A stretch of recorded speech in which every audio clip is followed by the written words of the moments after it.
नमस्कार मित्रों, मैं ब्रजेंद्र सिंह। हमारे YouTube चैनल में आपका स्वागत है। आप सुन रहे हैं मुंशी प्रेमचंद के उपन्यास गोदान का भाग 34। सिलिया का बालक अब 2 साल का हो रहा था और सारे गांव में दौड़ लगाता था। अपने साथ वो एक विचित्र भाषा लाया था और उसी में बोलता था, चाहे कोई समझे या ना समझे। उसकी भाषा में टा, ला और घा की कसरत थी और सा, रा आदि वर्ण गायब थे। उस भाषा में रोटी का नाम था ओटी, दूध का तूत, साफ का छाग और कौड़ी का तौली। जानवरों की बोलियों की ऐसी नकल करता है कि हंसते हंसते लोगों के पेट में बल पड़ जाता है। किसी ने पूछा, रामू कुत्ता कैसे बोलता है? रामू गंभीर भाव से कहता, बो बो, और काटने दौड़ता। बिल्ली कैसे बोले? और रामू म्याऊ म्याऊ करके आंखें निकाल कर ताकता और पंजों से नोचता। बड़ा मस्त लड़का था। जब देखो खेलने में मगन रहता। न खाने की सुध थी न पीने की। गोद से उसे चिढ़ थी। उसके सबसे सुख के क्षण वो होते जब द्वार पर नीम के नीचे मनोधूल बटोरकर उसमें लौटता, सिर पर चढ़ाता, उसकी ढेरियां लगाता, घरौंदे बनाता। अपनी उम्र के लड़कों से उसकी एक क्षण न पड़ती। शायद उन्हें अपने साथ खेलने के योग्य न समझता था। कोई पूछता, तुम्हारा नाम क्या है? चटपट कहता, लामू। तुम्हारे बाप का क्या नाम है? माता जी। और तुम्हारी माँ का? छिलिया। और दाता दीन कौन है? वो हमारा छाला है। न जाने किसने दाता दीन से उसका ये नाता बता दिया था। रामू और रूपा में खूब पटती थी। वो रूपा का खिलौना था। उसे उपटन मलती, काजल लगाती, नहलाती, बाल संवारती, अपने हाथों कौर बना बना कर खिलाती और कभी कभी उसे गोद में लिए रात को सो जाती। धनिया डांटती, तू सब कुछ छुआछूत किए देती है, मगर वह किसी के न सुनती। चीथड़े की गुड़ियों ने उसे माता बनना सिखाया था। वह मातृ भावना जीता जागता बालक पाकर अब गुड़ियों से संतुष्ट न हो सकती थी। होरी के घर के पिछवाड़े जहाँ किसी जमाने में उसकी बरदौर थी, उसी के खंडहर में सिलिया अपना एक फूस का झोपड़ा डालकर रहने लगी थी। होरी के घर में उम्र तो नहीं काट सकती थी। माता दीन को कई सौ रुपए खर्च करने के बाद अंत में काशी के पंडितों ने फिर से ब्राह्मण बना दिया था। उस दिन बड़ा भारी होम हुआ। बहुत से ब्राह्मणों ने भोजन किया और बहुत से मंत्र और श्लोक पढ़े गए। माता दीन को शुद्ध गोबर और गोमूत्र खाना पीना पड़ा। गोबर से उसका मन पवित्र हो गया। मूत्र से उसकी आत्मा में अशुचिता के कीटाणु मर गए।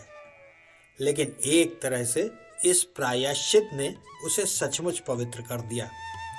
होम के प्रचंड अग्निकुंड में उसकी मानवता निखर गई और होम की ज्वाला के प्रकाश से उसने धर्म स्तंभों को अच्छी तरह परख लिया।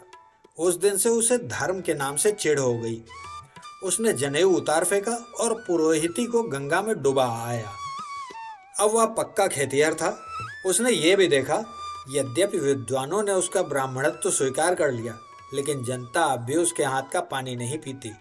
उससे मुहूर्त पूछती है, साइत और लग्न का विचार करवाती है, उसे पर्व के दिन दान भी दे देती है, पर उससे अपने बर्तन नहीं छुड़ाती। जिस दिन सिलिया के बालक का जन्म हुआ, उसने दूनी मात्रा में भंग पी और गर्व से जैसे उसकी छाती तन गई और उंगलियां बार बार मूंछों पर पड़ने लगी। बच्चा कैसा होगा? उसी के जैसा? कैसे देखे? उसका मन महसूस कर रह गया। तीसरे दिन उसे रूपा खेत में मिली। उसने पूछा, रुपया, तूने सिलिया का लड़का देखा? रुपया बोली, देखा क्यों नहीं? लाल लाल है, खूब मोटा, बड़ी बड़ी आंखें हैं, सिर में झबराले बाल हैं, टुकुर टुकुर ताकता है। माता दीन के हृदय में जैसे वह बालक आ बैठा था और हाथ पांव फेंक रहा था। उसकी आंखों में नशा सा छा गया। उसने उस किशोरी रूपा को गोद में उठा लिया, फिर कंधों पर बिठा लिया, फिर उतार कर उसके कपोलों को चूम लिया। रूपा बाल संभालती हुई ढीठ होकर बोली, चलो मैं तुमको दूर से दिखा दूं, वो सारे में ही तो है। सिलिया बहन न जाने क्यों हरदम रोती रहती है। माता दीन ने मुंह फेर लिया। उसकी आंखें सजल हुई थी और होंठ कांप रहे थे। उस रात को जब सारा गांव सो गया और पेड़ अंधकार में डूब गए, तो वो सिलिया के द्वार पर आया और संपूर्ण प्राणों से बालक का रोना सुना, जिसमें सारी दुनिया का संगीत, आनंद और माधुर्य भरा हुआ था। सिलिया बच्चे को होरी के घर में खटोले पर सुलाकर मजूरी करने चली जाती। माता दीन किसी न किसी बहाने से होरी के घर आता और कनखियों से बच्चे को देखकर अपना कलेजा और आंखें और प्राण शीतल करता। धनिया मुस्कुराकर कहती, लजाते क्यों हो, गोद में ले लो, प्यार करो, कैसा काठ का कलेजा है तुम्हारा, बिल्कुल तुमको पड़ा है। माता दीन 1-2 रुपए सिलिया के लिए फेंक कर बाहर निकल आता। बालक के साथ उसकी आत्मा भी बढ़ रही थी, खिल रही थी, चमक रही थी। अब उसके जीवन का भी एक उद्देश्य था, एक व्रत था। उसमें संयम आ गया, गंभीरता आ गई, दायित्व आ गया। एक दिन रामू खटोले पर लेटा हुआ था। धनिया कहीं गई थी। रूपा भी लड़कों का शोर सुनकर खेलने चली गई। घर अकेला था। उसी वक्त माता दीन पहुंचा। बालक नीले आकाश की ओर देख देख हाथ पांव फेंक रहा था, हुमक रहा था, जीवन के उस उल्लास के साथ जो अभी उसमें ताजा था। माता दीन को देखकर वो हंस पड़ा।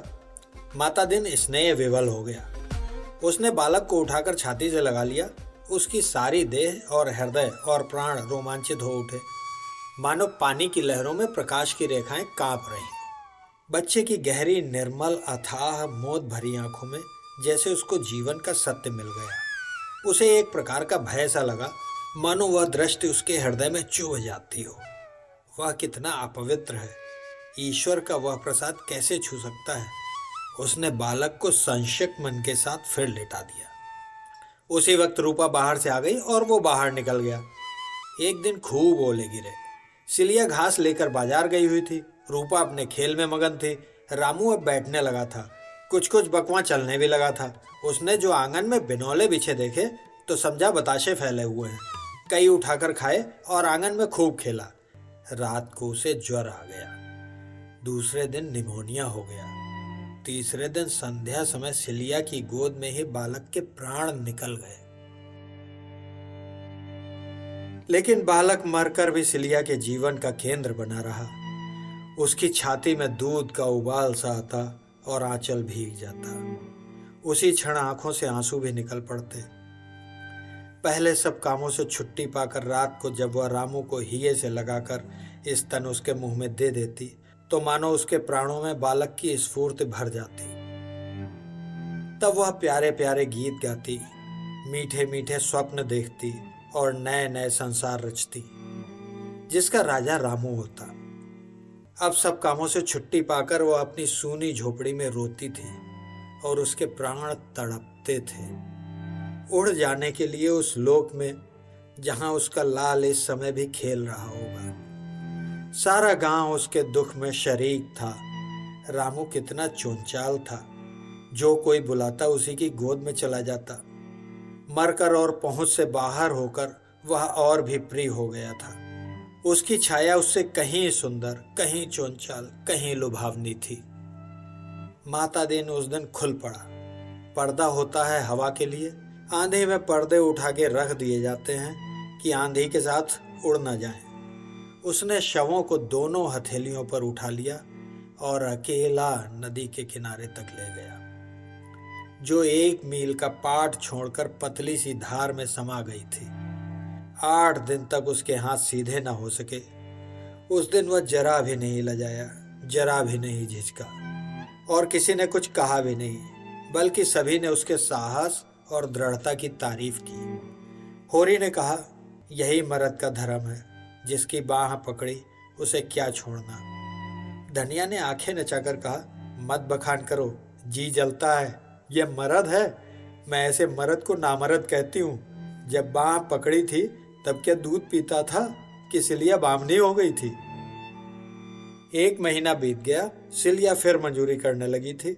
संध्या हो गई थी। पूर्णमासी का चांद विहसता सा निकल आया था। सिलिया ने कटे हुए खेत में से गिरे हुए जौ के बाल चुनकर टोकरी में रख लिए थे और घर जाना चाहती थी कि चांद पर निगाह पड़ गई और दर्द भरी स्मृतियों का मानो स्रोत खुल गया। दूध से आंचल भीग गया और मुख आंसुओं से। उसने सिर लटका लिया और जैसे रुदन का आनंद लेने लगी। सहसा किसी की आहट पाकर वह चौंक पड़ी। माता दीन पीछे से आकर सामने खड़ा हो गया और बोला, कब तक रोए जाएगी सिलिया? रोने से वह फिर तो ना आ जाएगा। और ये कहते कहते वो खुद रो पड़ा। सिलिया के कंठ में आए हुए भर्त्सना के शब्द पिघल गए। आवाज संभाल कर बोली, तुम आज इधर कैसे आ गए? मातादीन कातर होकर बोला, इधर से जा रहा था, तुझे बैठे देखा, चला आया। तुम तो उसे खिला भी ना पाए। नहीं सिलिया, एक दिन खिलाया था। सच? सच। मैं कहाँ थी? तू बाजार गई थी। तुम्हारी गोद में रोया नहीं? नहीं सिलिया, हंसता था। सच? सच। बस एक ही दिन खिलाया? हाँ, एक ही दिन, मगर देखने रोज आता था। उसे खटोले पर खेलते देखता था और दिल थाम कर चला जाता था। तुम्ही को पड़ा था। मुझे तो पछतावा होता है कि नाहक उस दिन उसे गोद में लिया। ये मेरे पापों का दंड है। सिलिया की आंखों में क्षमा झलक रही थी। उसने टोकरी सिर पर रख ली और घर चली। मातादीन भी उसके साथ साथ चला। सिलिया ने कहा, मैं तो अब धनिया काकी के बरोठे में सोती हूँ। अपने घर में अच्छा नहीं लगता।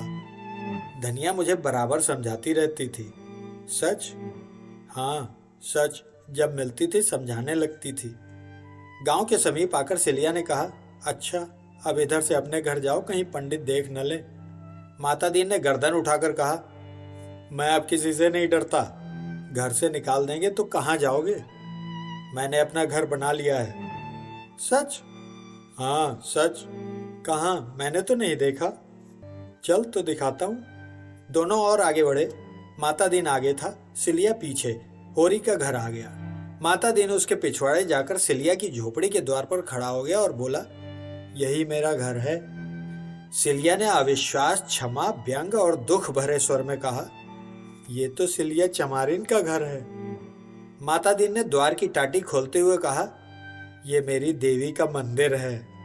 सिलिया की आंखें चमकने लगी, बोली, मंदिर है तो एक लोटा पानी उड़ेल कर चले जाओगे? मातादीन ने उसके सिर की टोकरी उतारते हुए कंपित स्वर में कहा, नहीं सिलिया, जब तक प्राण हैं तेरी शरण में रहूंगा, तेरी ही पूजा करूंगा। झूठ कहते हो। नहीं, मैं तेरे चरण छूकर कहता हूं। सुना, पटवारी का लौंडा भुवनेश्वरी तेरे पीछे बहुत पड़ा था। तूने उसे खूब डांटा। तुमसे किसने कहा? भुवनेश्वरी आप ही कहता था। सच? हाँ, सच। सिलिया ने दियासलाई से कुप्पी जलाई। एक किनारे मिट्टी का घड़ा था, दूसरी ओर चूल्हा था, जहां 2-3 पीतल और लोहे के बासन मंजे धुले रखे थे। बीच में पुआल बिछा था, वहीं सिलिया का बिस्तर था। इस बिस्तर के सिरहाने की ओर रामू की छोटी सी खटोली जैसे रो रही थी, और उसी के पास 2-3 मिट्टी के हाथी घोड़े अंग भंग दशा में पड़े हुए थे। जब स्वामी ही न रहा तो कौन उनकी देखभाल करता? मातादीन पुआल पर बैठ गया। कलेजे में हुक सी उठ रही थी। जी चाहता था खूब रोए। सिलिया ने उसकी पीठ पर हाथ रखकर पूछा, तुम्हें कभी मेरी याद आती थी? मातादीन ने उसका हाथ पकड़कर हृदय से लगाकर कहा, तू हरदम मेरी आंखों के सामने फिरती रहती थी। तू भी कभी मुझे याद करती थी? मेरा तो तुमसे जी जलता था। और दया नहीं आती थी? कभी नहीं। तो भुवनेश्वरी? अच्छा, गाली मत दो। मैं डर रही हूं कि गांव वाले क्या कहेंगे। जो भले आदमी हैं वो कहेंगे यही इसका धर्म था। जो बुरे हैं उनकी मैं परवाह नहीं करता। और तुम्हारा खाना कौन पकाएगा? मेरी रानी सिलिया। तो बामन कैसे रहोगे? मैं बामन नहीं, चमार ही रहना चाहता हूँ। जो अपना धर्म पाले वही बामन है, जो धर्म से मुंह मोड़े वही चमार है। सिलिया ने उसके गले में बाहें डाल दी।